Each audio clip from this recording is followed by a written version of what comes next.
What up, New York Giant Nation? It's your boy, MacDaGiantsFan, man. Here to just chop it up with y'all for a few minutes, man. Once again, with a little afternoon chat, man. Like I like to just come talk to y'all on Friday afternoons before I gotta go to work. Just chop it up for a little bit, talk some New York Giant football, man, and get ready for this week's opponent, man, which we all know is the Philadelphia Eagles. Once again, second time in 3 weeks taking on the Philadelphia Eagles, man. And this is it's gonna be a little bit different this time, man. This New York Giant team should be coming into this one pretty angry after what happened in Denver a week ago, and obviously this Eagle team should be coming in pretty angry as well, just based off of the way the New York Giants embarrassed them on Thursday Night Football a couple of weeks back. So this is gonna be an interesting matchup. What we need to really see from this young New York Giant team is them to have the ability to get that have that amnesia, man. Push Sunday in the back of their minds, man. Gotta be able to. They gotta show me that they can come out and do that, like, because this is what's going to be important and paramount against this Philadelphia Eagle team. Clearly, we seem to have an offense that can put points on the board now, man, and that's something that's really beautiful to see in New York. But we're gonna have to figure out a way to stop this Philadelphia Eagle offense, which it hasn't really been completely unleashed, but it's starting to show some signs, some flashes. Jalen Hurts coming off of maybe one of his best games of his career, passing wise, at least anyway, a week ago, man. Lighting up the Minnesota Vikings defense a week ago, man. 200-yard receivers in that game. Devontae Smith and AJ Brown, man, both ate in that game, man, big time. And Jalen Hurts was willing and dealing. So this New York Giants team's gotta come in focused, man. And it's gonna be a tough task, man, because we're coming in a little wounded, walking wounded. Brian Burns is banged up. Pretty sure he's back. He was back in practice yesterday, so pretty sure we're not going to be having any concerns of him missing the game on Sunday. But Paulson Adebo and Javon Holland, those are the big ones, man. Those two guys have not practiced all week, and just know everything's indicating that they're going to both be sidelined for this game. The back end, which is already weak, even with those guys out there, is going to be a lot weaker against a very, very talented group of receivers that the Eagles bring to the table. Because I already mentioned Devontae Smith, AJ Brown, but Dallas Goedert, who actually a couple weeks ago in the first matchup was lighting us up. I mean, he really did a number on our defense. Dallas Goedert did, and honestly, with the way we seem to defend tight ends, I don't expect much less this time around, man. But we'll see, man. We'll see with the New York Giants. They have to get after it. Shane Bowen, man. You've got to become a more aggressive defensive play caller, man. You have to. You got to unleash. You got to unleash what you have, man. And what you have, where you are most talented on this defense is up front, and that's without question. You have to unleash these guys, man. You got to let them get after it, man. You gotta let them. You gotta let them do what they need to do, what they're getting paid to do. Brian Burns, 9 sacks on the season already, man. Keep that locomotive going. Kayvon Thibodeau, man, Abdul Carter, unleash Dexter Long, unleash these guys, man. You cannot be sitting back in these soft ass zones, man, against a team like the Philadelphia Eagles. You got to get after it. That's going to be the key to this game is getting after Jalen Hurts, man. Absolutely, especially with the injuries on the back end. What is going on, Adam, man? Good to see you, brother, in the chat, man. Appreciate you stopping through, man. Always welcome to come on if you want to. You know that's always invitations always open to you, bro. But yeah, you got that's gonna be paramount, man. I just like the defense has to.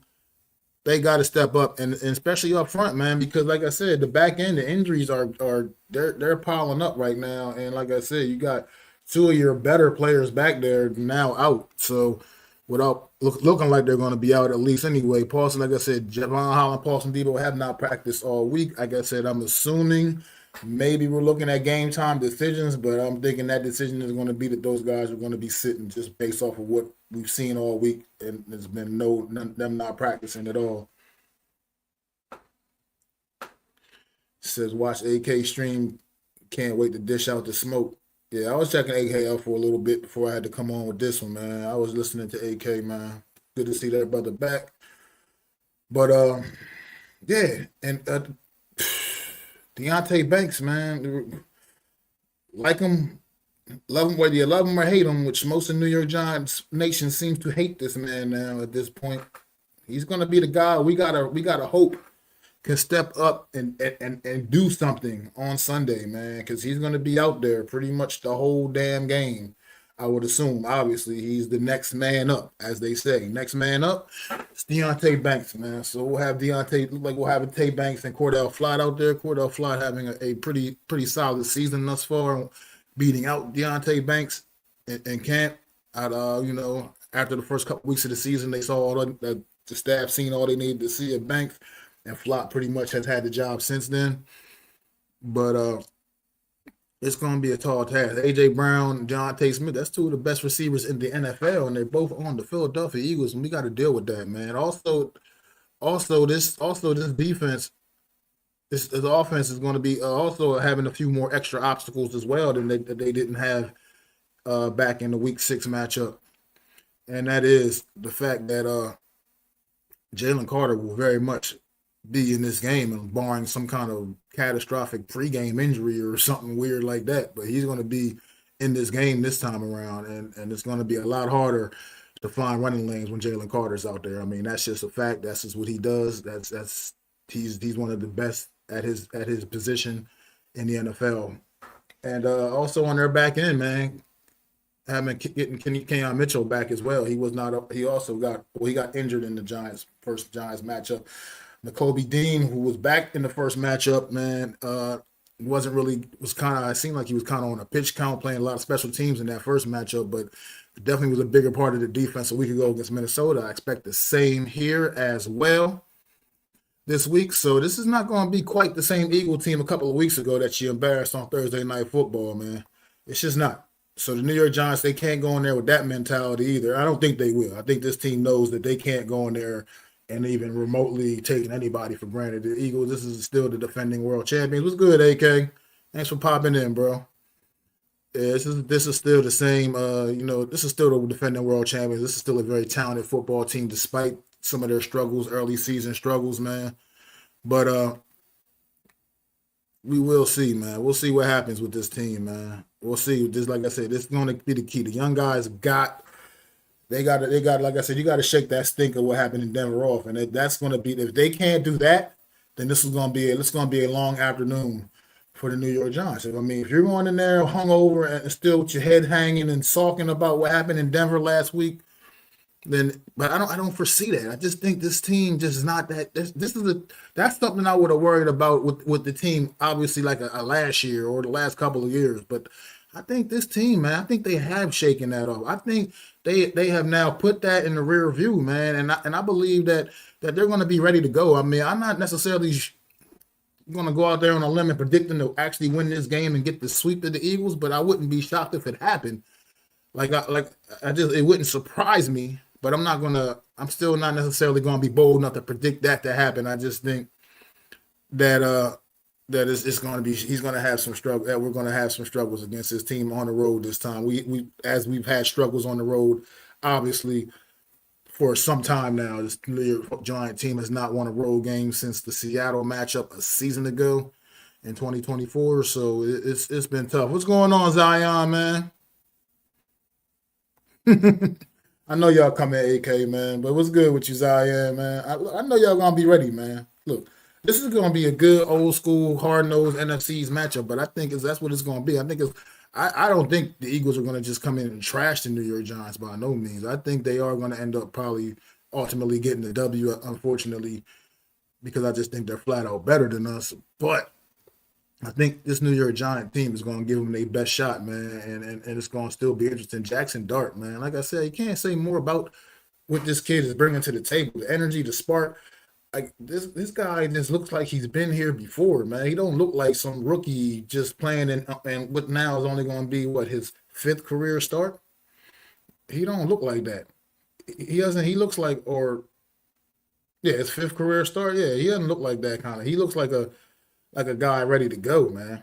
Like that's been here, that knows, that understands the mission, Cam Scatterboo, man. Did you see the ovation Cam Scatterboo got at the Garden the other night at the Knicks home opener, man? God damn, this city already loves Cam Scatterboo, man. Loves Cam Scatterboo. You know how many Jackson Dart and Cam Scatterboo jerseys are already probably in people's shopping carts for Christmas gifts? Like this they taking the town over, man, and I love to see it, man. I love that. I love seeing it, man. It's just are getting Darius. It's like we're getting Darius Slayton back this week. I don't know what kind of impact he's going to be able to maybe have on this offense. I mean, the offense has really not been too much of a problem anyway with the. I mean, even without him. But at the same time, maybe he can provide a little extra spark. And we'll see, man. We'll see what that brings to if that can help out Jackson Dart here. Darius Slayton's he's had some big games against the Eagles throughout his career. A couple anyway. You know what I mean? I ain't gonna get crazy with it, but he's had some. He's had some games against the Eagles throughout his career. Probably one of his best career games was against the Eagles, as a matter of fact, back when he was a rookie. So we'll see what Darius Slayton what he can bring and provide coming back. You know, even his presence. I mean, he was voted the team captain, so clearly his presence is respected in the locker room, and you know. Maybe it's just good. It'll be good even having his presence on the sideline, if nothing else, man. So we'll see. I mean, they brought Corey Black back after releasing him after training camp, and he went to the Jets and he played a little bit with the Jets, and now he's back across to the other side of the facility, back in the New York Giant uniform. Signed Ray McLeod at receiver. Other moves that were made. There's another move that was made this week. Veteran guy, been around, been on a lot of teams. I don't expect a whole lot. I don't know. I mean, I don't know if he may not even be elevated this week or not. I'm not sure what they're doing with him. I know they brought him in on the practice squad. Obviously, maybe they want to give him a week to get up to speed. But he's another veteran wide receiver. I mean, not the move that people were probably looking to make, or they wanted more of a bigger splash. But look. The room needs depth, and he definitely provides that. You know what I mean? And he's just as good as what we already have. So, so we'll see, man. We will see, man. What's going on, Adam? What's up, Adam? Can you hear me? No? I can hear you, bro. Yeah, I can Oh, hear there you. we go. How you doing? I'm doing great, man. Can I have I'm my doing all flowers right. for I'm working. Scatterboo? Oh, you're Well, working. I'm somewhat sorry. working. But you got to forget about Deontay Banks, bro. That guy's got to be off this team. Okay. The Well, effort that he I gives is just not good agree. effort. Okay. We can I say don't whatever we want. We disagree. could try to, make this not about him, but at the end of the day, he's not built for this defense. He was built for Wink Martindale's defense. And I've seen enough of this guy's immaturity to know that this coaching staff is not going to get the best of him. Okay. They're not going to motivate him enough to say, hey, look, you're losing your job. He's lost his job already. He's been benched how many times? They go back to him all the time, you know? So accountability is big, and there's no accountability in this regime, and that therefore I don't blame necessarily Deontay Banks, but a coach is like, you ever look at Tom Coughlin? The people that left Tom Coughlin's building left as better people, not just better players, right? And I don't think this guy is going to leave this building as a better player or a better person. I think he is stuck in his ways, and it's because of how the things I've heard about Brian Dable and how he runs his camp and how he runs certain things and the way he allows players to do what they got to do. And apparently Malik Labors can do no wrong. And when you do that, it doesn't help the fact that you put players on different hierarchies, meaning if you don't even need to have accountability from Malik Neighbors, why am I going to have accountability for myself as a first round pick? So I just think Deontay Banks needs to just ride the bench. I'd rather see them put in Corey Black and the other younger guys they got and say, you know what, we're going to move on with this guy, and that's what happens. The fact that the D coordinator is still here, but the kicker's not, tells me all I need to know about this coaching staff. You don't have enough balls to do what's necessary. You know why? Because he's scared of the optics, Brian Dable. Oh, well, I lost 2 coordinators in how many years I've been here. You know how bad that looks? So And with that lack of accountability, it goes down to the players. Getting back to Dante Banks, if you're not going to be accountable for what I'm doing, and you're going to just say, "Oh, I'm good, I'm good," and you're and the D coordinator is going to be like, "Oh, it's my fault, it's my fault, it's my fault." Again, there's no player accountability, and I hate Carl. I don't like Carl Banks, but Carl Banks said this would never happen under a Bill Parcells regime because he would let people know you wouldn't have a job right now. He'd be like, you'd be out the building if you weren't performing. So that type of stuff is what we got, and that's why I need to move on from Brian Dable. Now, whether or not they win the game on Sunday, who knows? But Well, all right, just to address this comment real quick, because I mean, I just happened to catch my eye real fast. But that's just different. You just sometimes you got to deal with certain shit when a player is just that phenomenal. I mean, I'm sorry, great players just get away with have a little more of a leash to get away with crazy shit. You know what I mean? You're not gonna cut Lawrence Taylor because you're mad because he was out partying the night before, and when he still comes on the game and gives you the results he gave you. That's a kind of a different kind of thing. You know what I mean? I get where you're going with that, but when it's talking about certain types of players like that, it's just not really, you know what I mean? Here's why I don't cut LT. Okay. True story. I heard it. He's sleeping in a meeting from the night before a party, right? He's sleeping, he's snoring away, whatever. Bill Parcells installing the defense, doing all this stuff. He kicks Lawrence, he tells somebody to kick Lawrence's chair. Lawrence wakes up, he goes, "Lawrence, you want to join us?" And he goes, "Okay, get up here and tell me what they're doing," right? So he walked up there, did the whole entire defense, told Bill where every player needed to be and where they needed to go. And he goes, "Can I go back and take a nap now?" Like, that's how good Lawrence Taylor is. He can sleep through a damn meeting, wake up in the middle of that nap, tell everybody what they need to do on that particular defense and that particular formation, and go back to sleeping. That's why a player like him gets the leniency that he deserves. A guy like Malik Neighbors hasn't earned that clout. So the fact that you're giving him that clout already in the building as a rookie tells me exactly what I need to know about you as a coaching staff, right? LT has come in and he earned that right to like sleep in a meeting and get up and do it because he knew where everybody was. Malik Neighbors has not, and there's rumblings in the locker room from reporters that it's rubbing people the wrong way and things like that going forward. Now they're trying to keep it tight to the vest, but that type of behavior does make people give you the side eye when think about Janoris Jenkins and Ben McAdoo. Okay, Janoris Jenkins, star cornerback, comes in late. He's like, why? Meanwhile, Odell Beckham Jr. does whatever the fuck he wants. So if you're going to set a precedent, set it early. Don't let a rookie do it.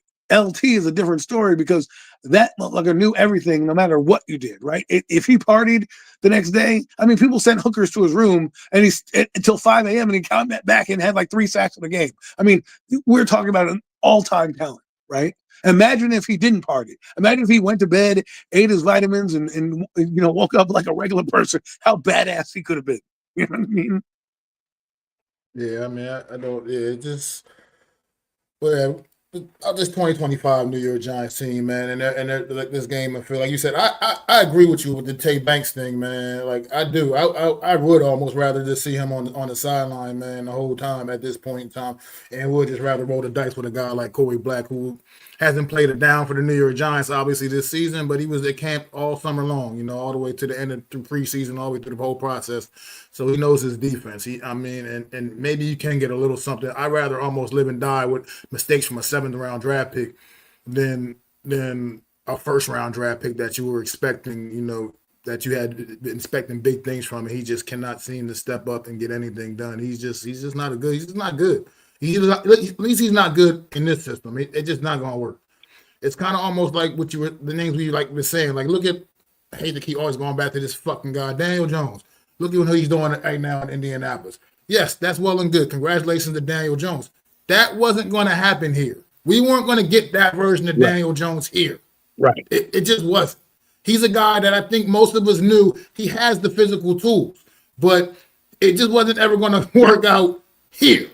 You know what I mean? And it's funny that you mentioned that because now you're looking at him and you're like, oh, wow, he's doing well. But meanwhile, the kid that we have is doing everything that Daniel couldn't in New York. He's elevating players that have no names, right? He's playing with guys off the fucking street. Little Jordan Humphrey couldn't make it anywhere. Guy is now on the active roster thanks to our quarterback. Okay, the things that this kid is doing, putting up 30-something points a game the last 3 games, makes me realize I know that it's him. Daniel never showed me any of this ability. He showed me that he could play and things like that. But like you're right, it's like with Evan Ingram.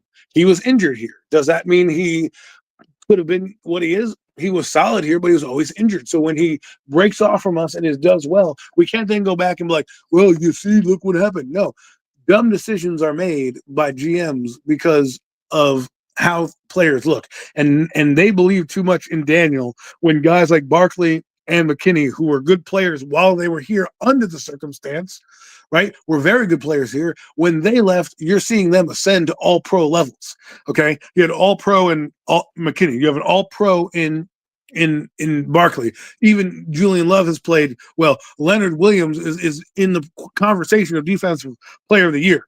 Okay. Those 4 guys alone you could easily have kept and probably still been productive, and Daniel probably wouldn't have.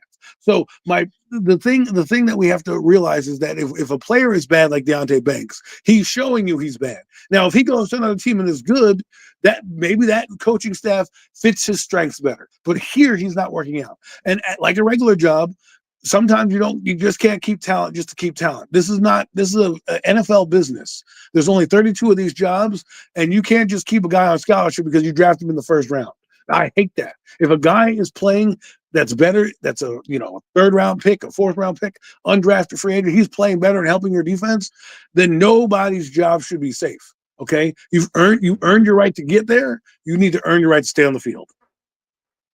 I mean, I agree. I mean, Cam Scatterbull was a prime example of that. Like you said, this guy drafted in the 4th round, was coming in, expected to just be a compliment to Tyrone Tracy Jr. Now this guy has taken over running back 1 duties because flat out he's proven to be better. I mean, I know he had a little bit, maybe the injury. Tom Tracy came at an inopportune time for him.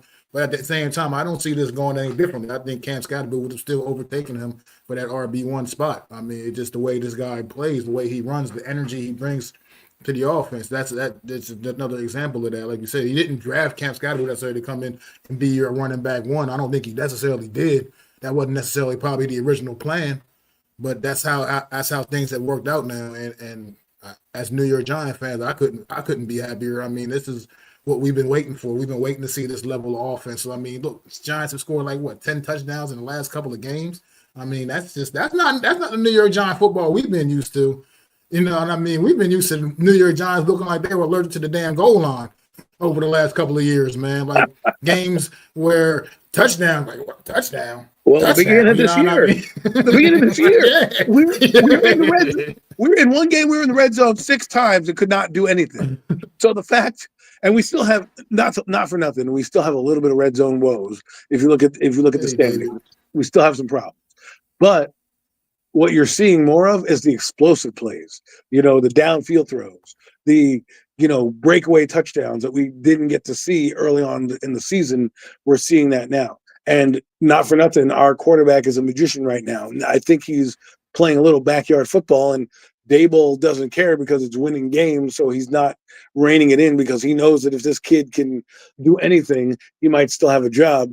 But the way they're producing offense, like if you look at last week's game, if you look at how many times he threw the ball, he only had 15 completions. It's not like he, had a lot of completions, but they were long gainers. There was a 44-yard touchdown, a 30-yard touchdown.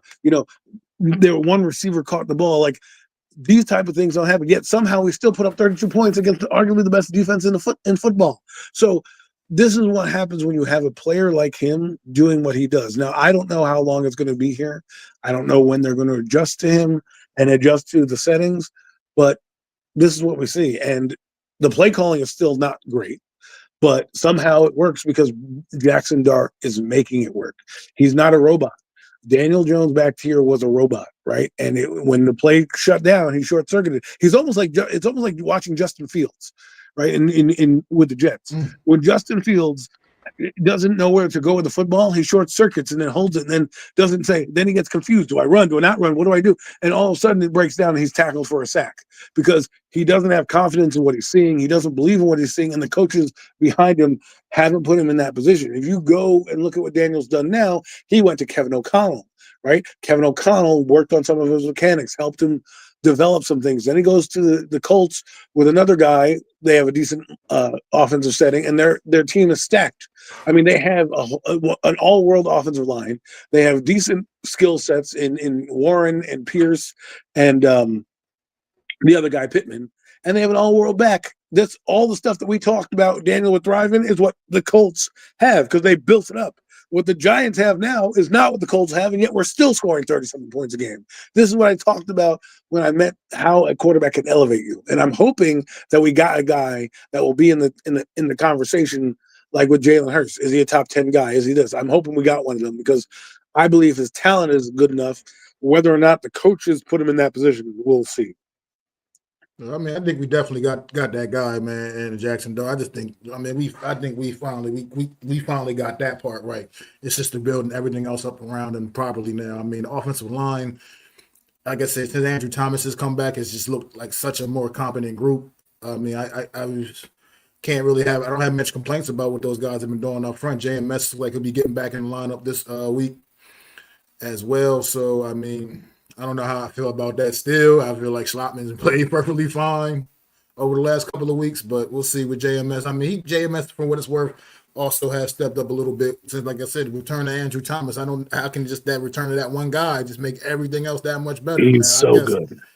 I mean, he's incredible right now. He to me should be the best tackle, the first team All Pro tackle right now. Right now, currently, he's played what 3.5 games, whatever it is, and it's like top tackle in the league.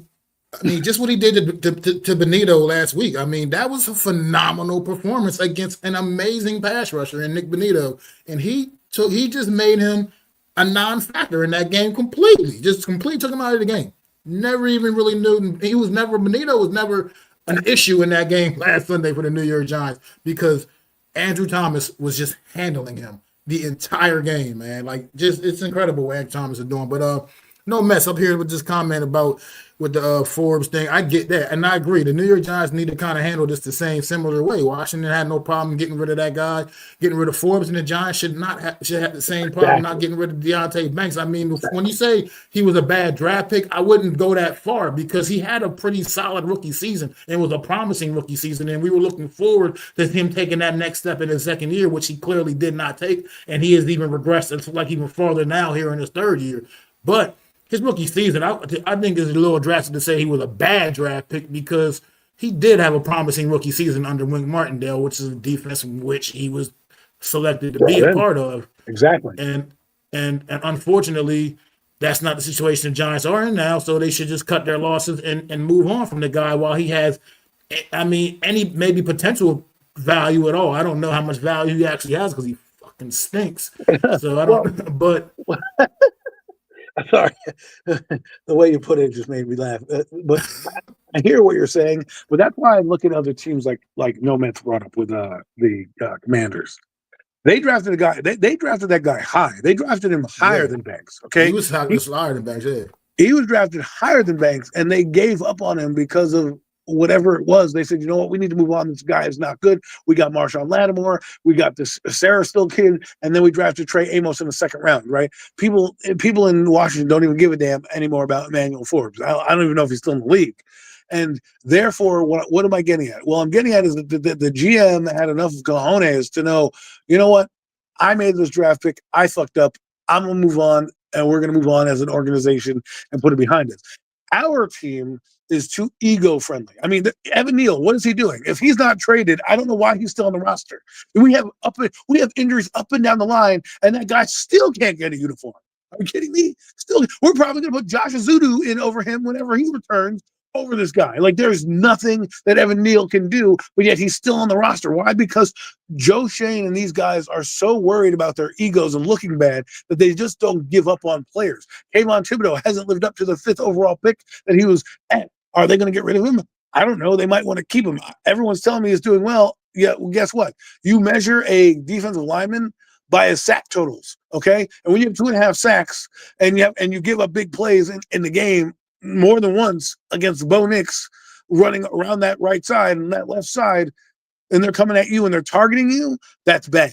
Okay. And just because certain things work out and they look good in certain games or here and there, you've got to cut your losses. You got to be able to do that. That's how you move on from as a football team. You're not married to these people. You don't have to keep it together for the kids. You don't need to be like, oh, you know what? We don't want to show dysfunction.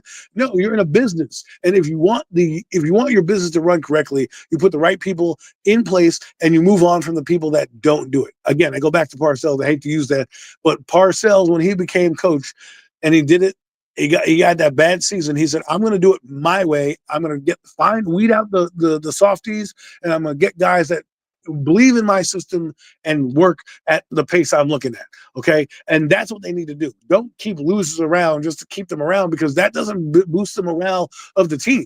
Because they see, if you see guys slacking off, I use this analogy with a lot of people. It's like that you have that one employee that knows the boss or is a boss's pet or whatever, and can do shitty shit and get away with it because they know somebody. Listen, Deontay Banks is a first-round pick. Just because he's your first-round pick doesn't mean you can't move on and say, it's not working out here.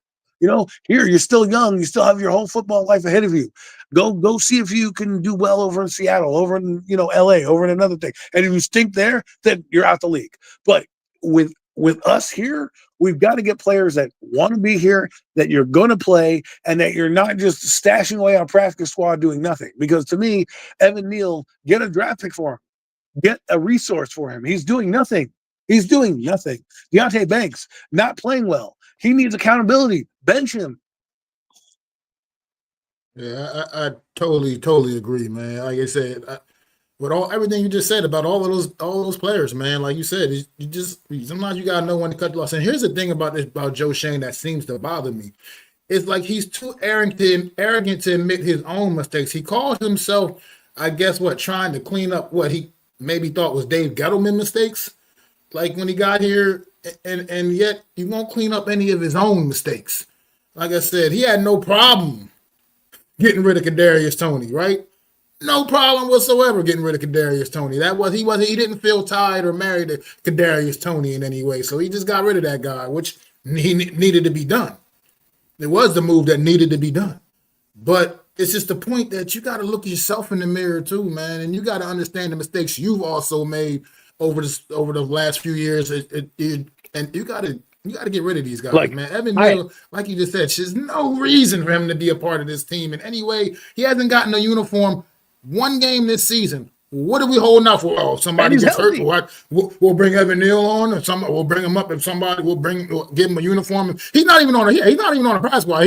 He's actually technically part of the roster. He's just a healthy scratch every week when you come for game day, which is just probably worse. Which is probably worse because you're sitting there and you're not even injured, eating sunflower seeds, not on the headset, not doing nothing, just collecting a free check. And granted, I understand that this guy was Marcus Membo, right? And he's a 5th-round pick, and you're not playing him because he's a 5th-round pick. I can deal with that if he was drafted as a 5th pick. He was a 7th overall pick, a guy you drafted in the top 10, and he can't even sniff the field.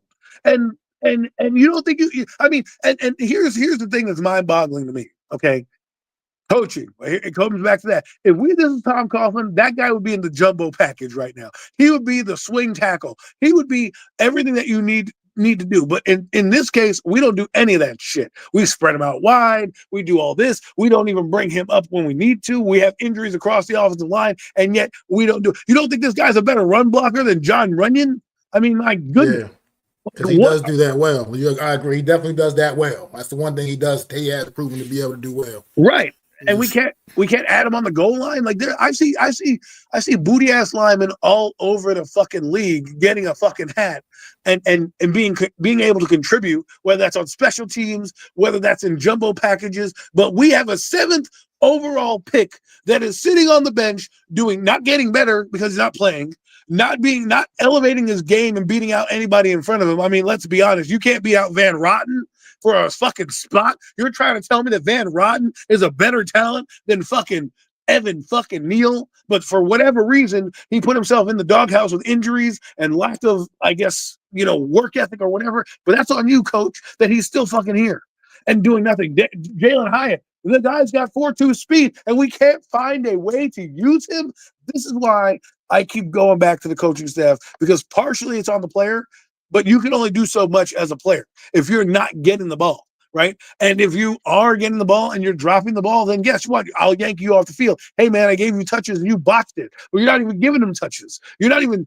throwing his way. I mean, you throw maybe one or two passes Hyatt's way, and obviously he's a one-trick pony. But what I'm trying to get at is look at everybody else. If that guy's on Andy Reid's team, right? You don't think he gets an end around? You don't think he gets a fucking bubble screen? You don't think they run him just deep so Mahomes can get him? I mean, Tyquan Thornton couldn't do shit with the fucking Patriots.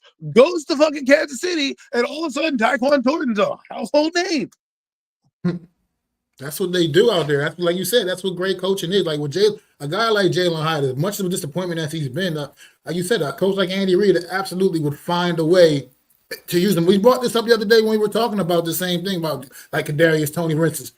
Look what Andy Reid, even he goes there, he contributes in the Super Bowl on the biggest stage, making huge plays on the biggest stage with the Kansas City Chiefs offense, and you couldn't get anything out of the guy here. I just, this coaching staff, it just ain't it, whether people want to admit it or not. And I hear everything. I've heard everything you said, Adam, and I agree, man.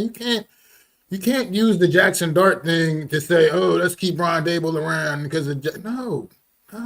Let's get somebody competent here who knows how to fucking coach and manage a football game properly. You said it right.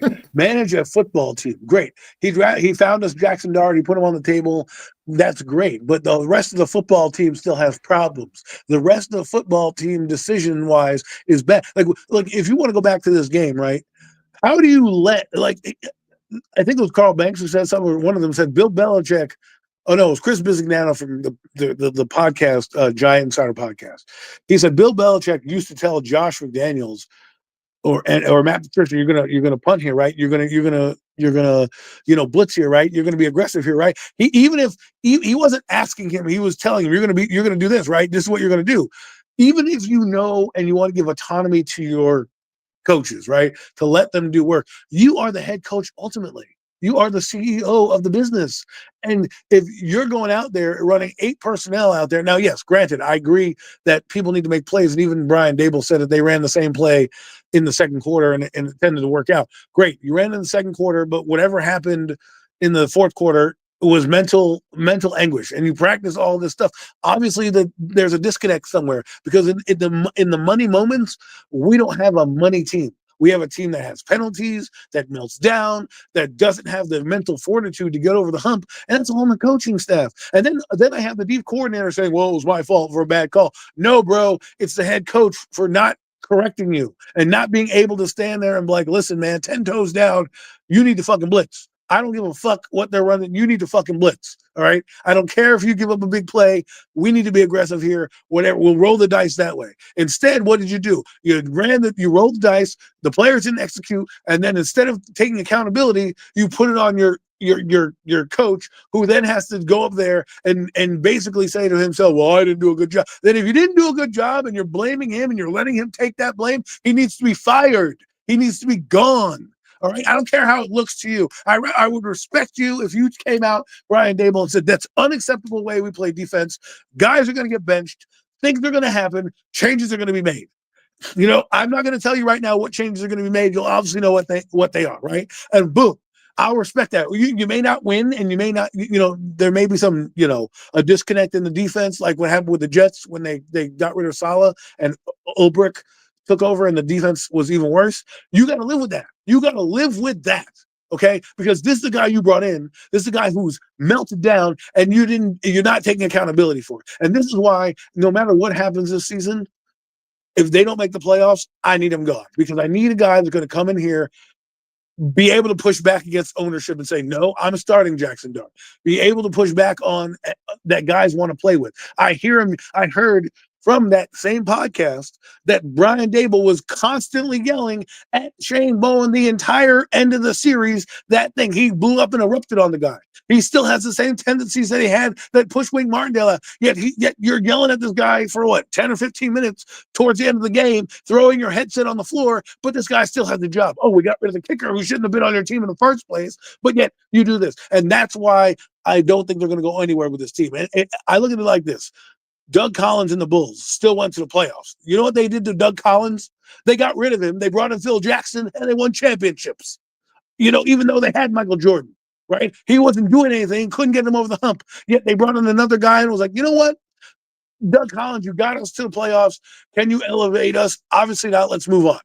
You see it happen across the league. Don't be afraid to pull that trigger because Jackson Dart looks good. What about the rest of the football team? Yeah, because it doesn't look very good. Exactly. That the rest of the football team does not look very good. And even with his kicker thing, man, I mean, we haven't even really, really haven't even brought that up today.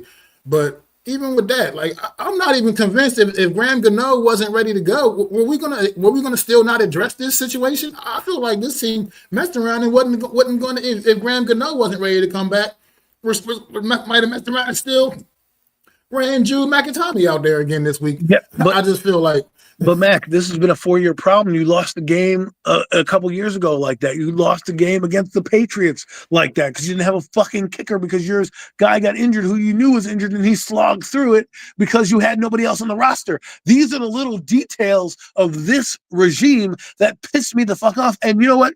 Nomad said best too. Joe's got to go too. I'm not exonerating Joe Shane here on anything. I think they're a package deal.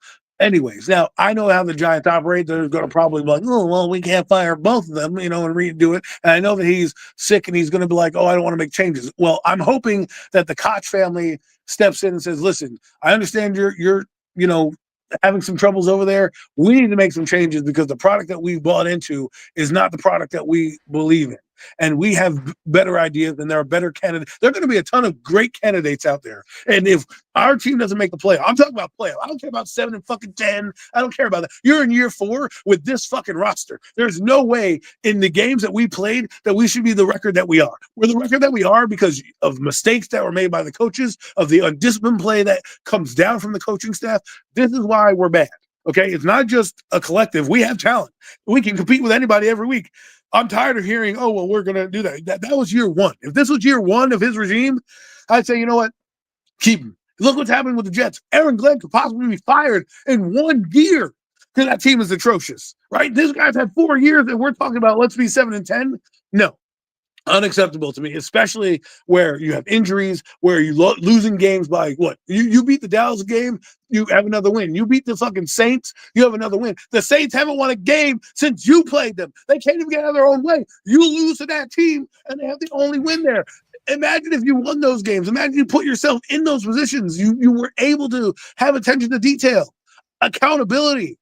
These are the things that we want in a coaching staff. So what happens if we bring him back next year, Mac?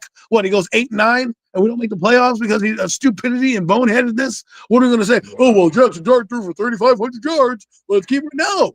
Make the change because the change needs to be made for the betterment of the football team. I agree. Couldn't say it any better, man. I can't even hardly follow that up because I can't. There's nothing I can say to make that drive that point home any more than what you just did, man. It's absolutely the facts, man.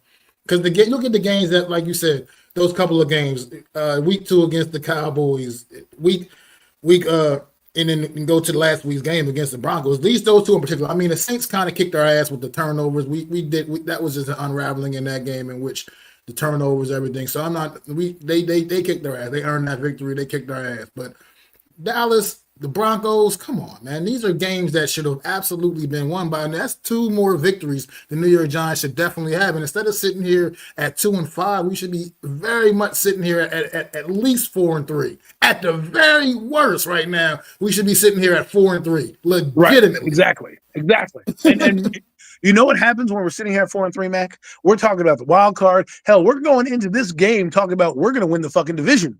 That's what this would have done. But at 2-5, there's absolutely no chance I think they're even going to make a wild card because no matter what happens, right? Let's say you split a game, right? You go 1-1 and 1-1. That's 5 games because there's 10 games left in the season, right? So if you split it down the middle, you're only 7 and 10.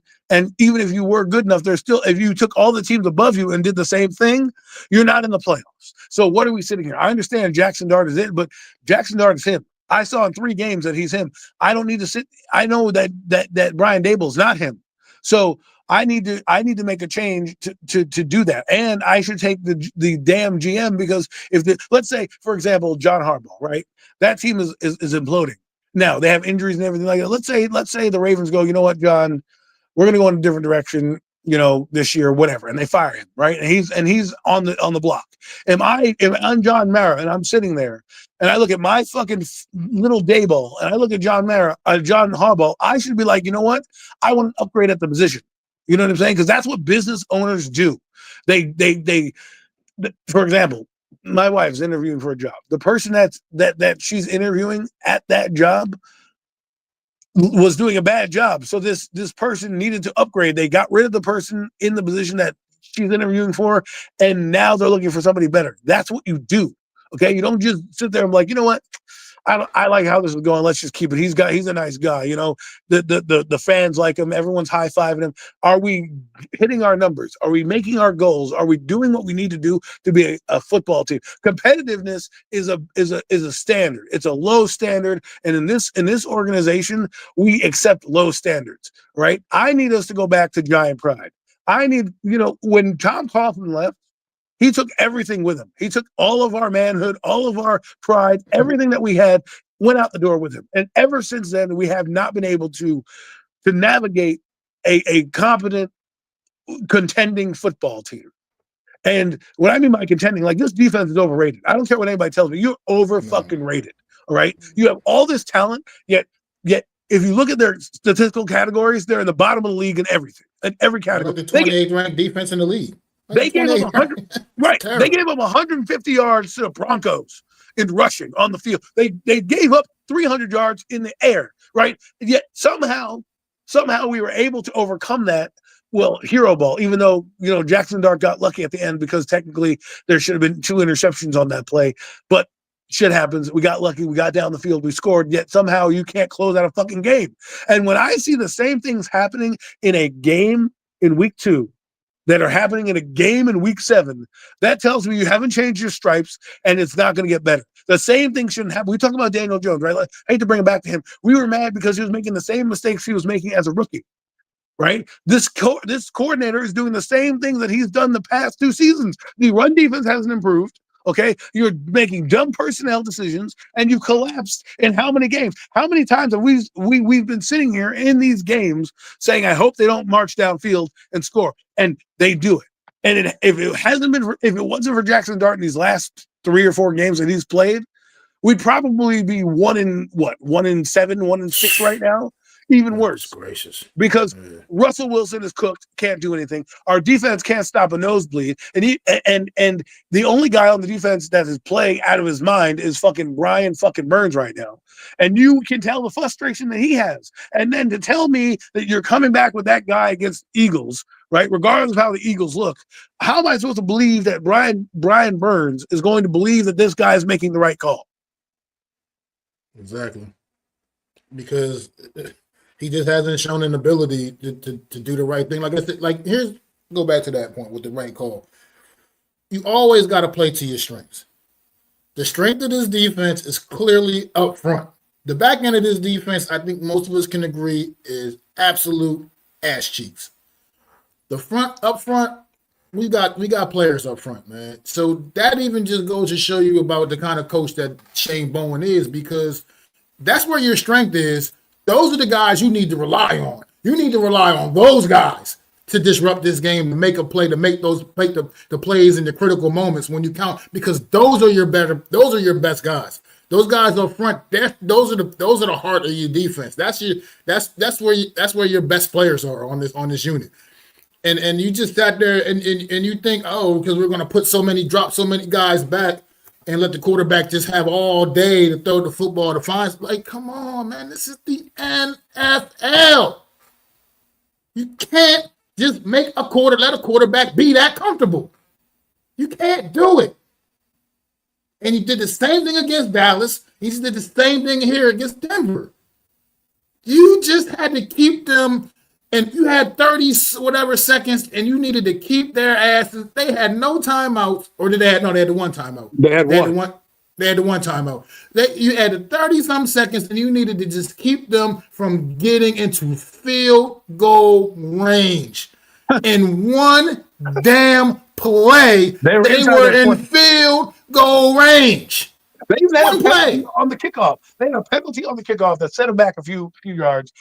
You're like, oh, okay, maybe the Giants have a chance. Like Bo Nix throws a duck to two people in the same spot.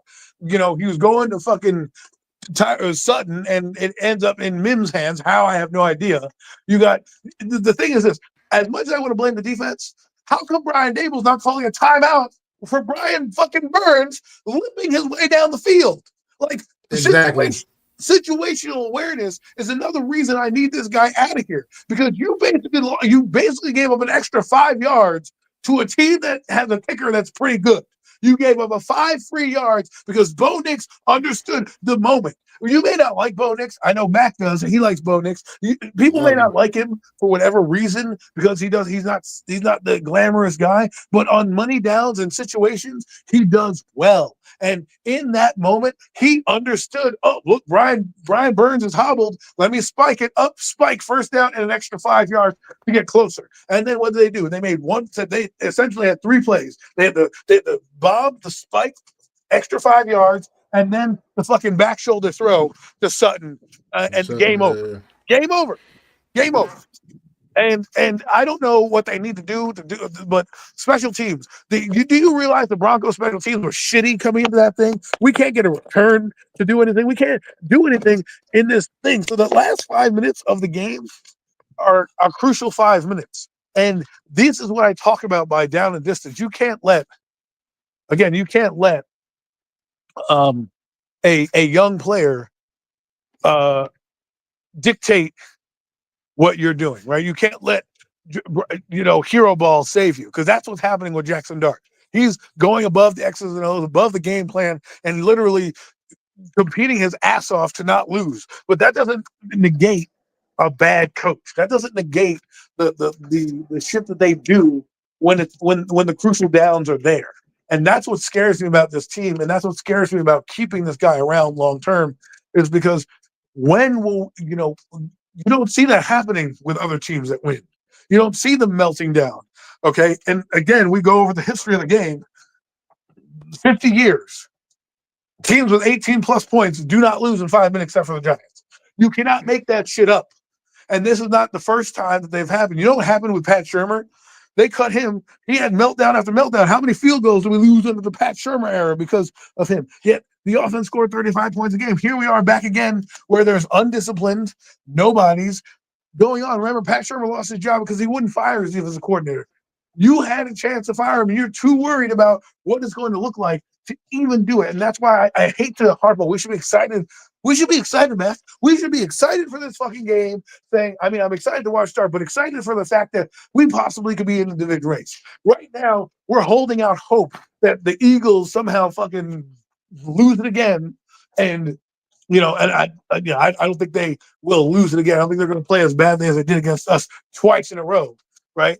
But we're holding on hope that we can hopefully get to 3-5. So then what? To then see the 49ers and fucking Detroit and all these other teams, like we're out of it. This is the time.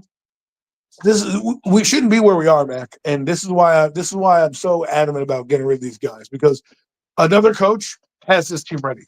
How do you come out flat against the Commanders week one? Week one, the Commanders were not even, they were dropping passes left and right, and yet we came out, we didn't have enough oomph to come out and beat them. Right? Week three, you're at home against a struggling Kansas City team, and you cannot stop them. You're letting guys who were off the street, Hollywood Brown and Tyquan Thornton, And passes on that you. Kansas City game, actually, that was a winnable football game as well. They kept us. They kept us in this game. They did everything they could to keep us in that football game, and this offense could not do anything. I feel like if Jackson Dart played in that game, that might have been his first career win. Right. Honestly, if he played in that game, because this Hell, offense could do nothing against Kansas City, and they did everything they could to give us that football game, and we just couldn't take it well, think because we about it. couldn't do anything. With the Commanders, look how bad they are right now. You don't think Jackson Dart would have been a better shooter for that game? I'm telling you, that's why I'm saying, like, you're a coach. Sometimes the hard decisions are the right decisions. You have to have the guts to pull that trigger and say, I'm going to ride with this because you know what? I'm the coach. I have the pulse of this team. I need Jackson Dart to start. I'm sorry, Russ. I know we gave you $10 million. I know Sierra's dancing around, shaking her booty all over the fucking place, and you need the money. I get it. But he outplayed you. I'm sorry. I'm sorry. And the fact, like again, like you said, the fact that there was no competition, we can go back to many different inflection points with this coaching staff to realize these are not the right guys in place. All right. We can go for the lack of accountability, the lack of understanding that your team, you know, what your team needs, the fact that in situational football, you still crumble, even if you practice it. That means the message is not getting home to you. Like, I don't want to hear about being gassed. Andrew Phillips, to me, I've rewatched that play with Evan Ingram. He's off the field. Get him off the field. That's what you do. You didn't even throw a shoulder into the guy. You push him and don't even give him that good of a shove. You're kind of, but what are you? You're tired? Okay, then get me somebody else that's not tired. You have fucking other guys dressed in the dress that haven't played. If he's too tired to be on the field, then you need to be as a coach to be like, get out of here, right? But that Evan Ingram play was huge. Was It huge. was. All those extra yards he got that he shouldn't have. Right. That was ridiculous. He was stopped 5 yards behind the line for the first down, and then you push him, and he's like, "Oh wait, you didn't push me out. I'm going to keep running. See you." Like, I don't get it. I don't get it. My only gripe with this, I mean, with the Phillips thing and the Banks, like, get Banks out of here. I'm done. I'm all the way done with Banks.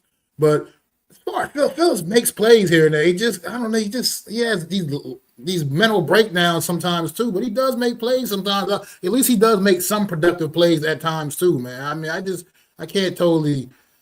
I'm still okay with Phillips. I What? still give him the young player still developing and learning because he's still not like he's not ass like Banks. He's not complete ass like Banks. He does at least provide something when he's on the field to some degree. It's not always what you want.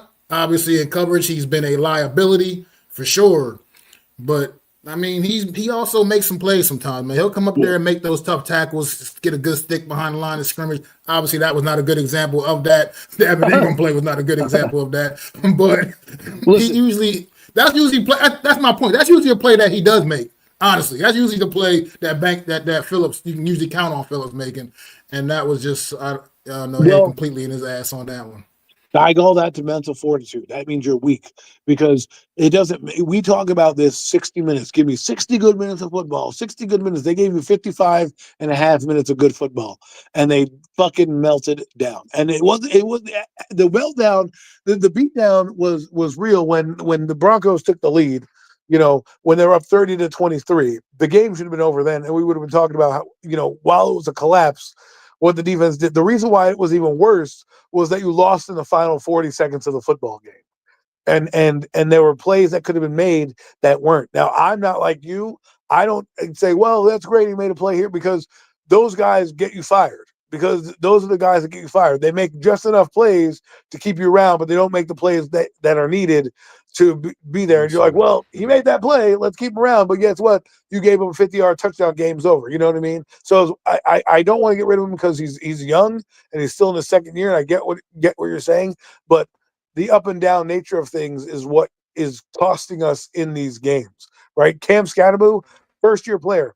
Every week I see that guy play. Same effort every game. Same effort, no Facts. matter if That it's is true. first down, first quarter, fourth quarter, same effort every Jackson Dart, wire to wire. Okay. That guy gives you effort from the first gun to the last gun. Okay. I can't have you be on the field and be tired because, oh, you're tired. You got to be balls to the wall, throw your body into the Evan Ingram, make that tackle. Okay. The game is on the line. You got to play like your hair's on fire, not when you choose to play when your hair is on fire. And to me, sometimes these players, like you said, Phillips chooses to play with their hair on fire, right? But when the money downs count, he's not making the money plays. And as much as we love players, that's been the Giants' legacy. We keep guys around because they flash. Evan Ingram we kept for 4 years. Well, he's good, but he's always injured. But when he does play, he's good, but he's always injured for us. You know what I mean? When we've had these kind of guys for years, Ruben Randall, same shit. We kept Ruben Randall around for how many years? But that guy was a fucking shit show. But he made a catch here, he made a catch there, he caught but so I don't. Well, like he only showed up when we played the Eagles for some reason. He was like our little eagle killer. Okay? He was like an eagle killer. But he made some plays that kept him around long enough where you're like, oh man, I hope he develops, and then he goes to the Eagles and fizzles out.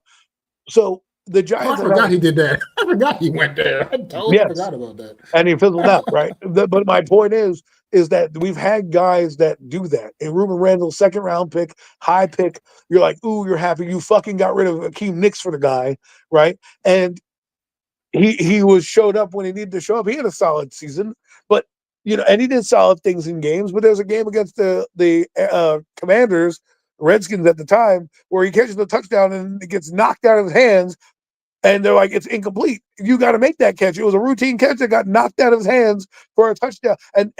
But then you'll go back and he'll make a spectacular catch. You're like, whoa, how did you do that? Like against the Eagles, I fucking love Ruben Randall. And then what happens? He gives you that same inconsistency. Darius Slayton's the same kind of guy too. That guy shows up 1 minute and then the next minute he's not there. But we want to keep him because, hey man, he made that catch against whatever. He can play. And it's like, I understand that, but if you're not giving me wire to wire, I don't need you. And that's what I'm saying in terms of the culture of this team and how it's built. We're too busy keeping guys around that may not need to be here because they make a play or two. That's a very valid, very fair point. Well, Adam, I gotta get ready to wrap this up because I gotta get ready for work. But I don't know. We talked about this game obviously on Wednesday.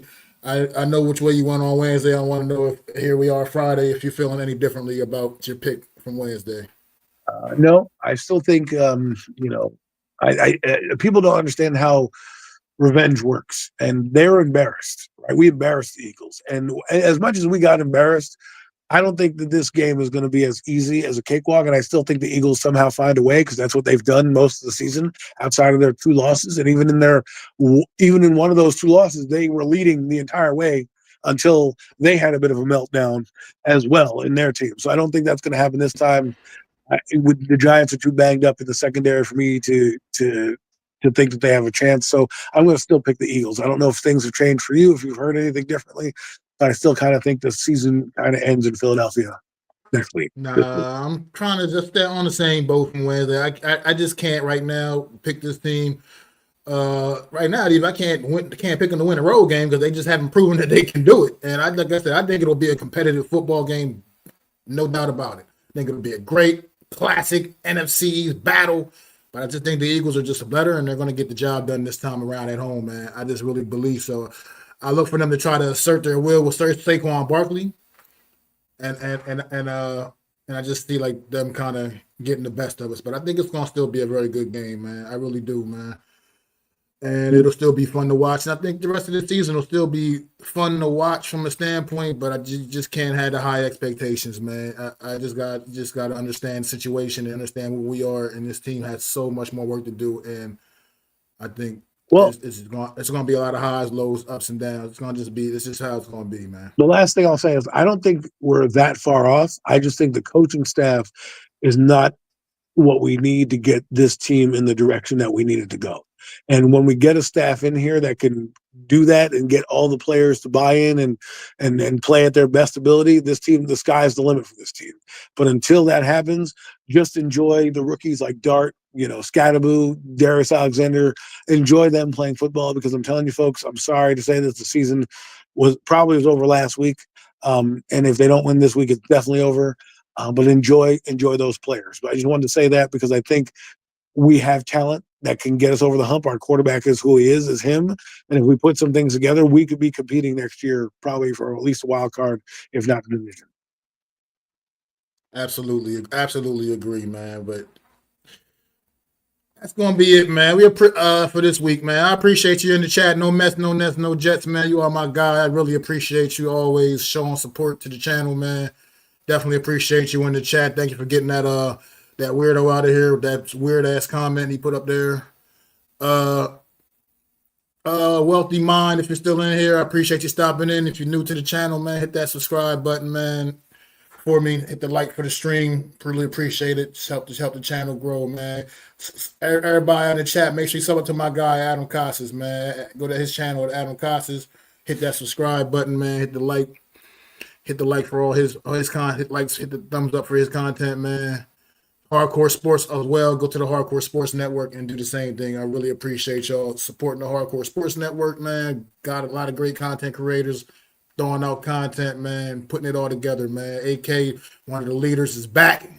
Back said he's back, man. He just did a stream a little while ago. Go check it out if you get a chance, man. He's a diehard Philadelphia Eagle fan as well, man. Go support AK as he's rebuilding his channel and getting his feet wet again, man. So support my guy over there and all the rest of the content creators at the Hardcore Sports Network. Really appreciate it. And thanks again for joining me this Friday on another edition of the Afternoon Giants Chat with Mac the Giants fan, and my guy Adam came on today. I really appreciate you once again, Adam. Thanks a lot, man, for taking some time out of your afternoon, man, and joining me, bro. Really.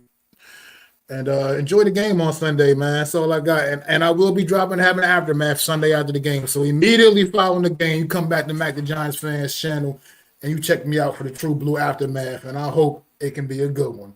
But we will see, man. But I'm Mac the Giants fan. That's Adam Costas, man. Make sure you join us on Wednesday for the Real Deal NFC's Roundup as well, 5:30 p.m. Eastern Standard Time. And I'll check y'all out maybe later on. Premium Takes Podcast if I'm not too busy at work. I'll try to be on there with you guys, man. But it's your boy Mac the Giants fan. Peace. I'd like to thank you all for listening. If you was feeling this, please take time to subscribe and smack them likes. Feel free to drop a comment. Let me know what you think. Don't forget to ring that bell so you know when I'm dropping new content. It's your boy, Mac the Giants fan. You can find me on Twitter, YouTube, and Facebook at Mac the Giants fan. That's MACDA Giants fan.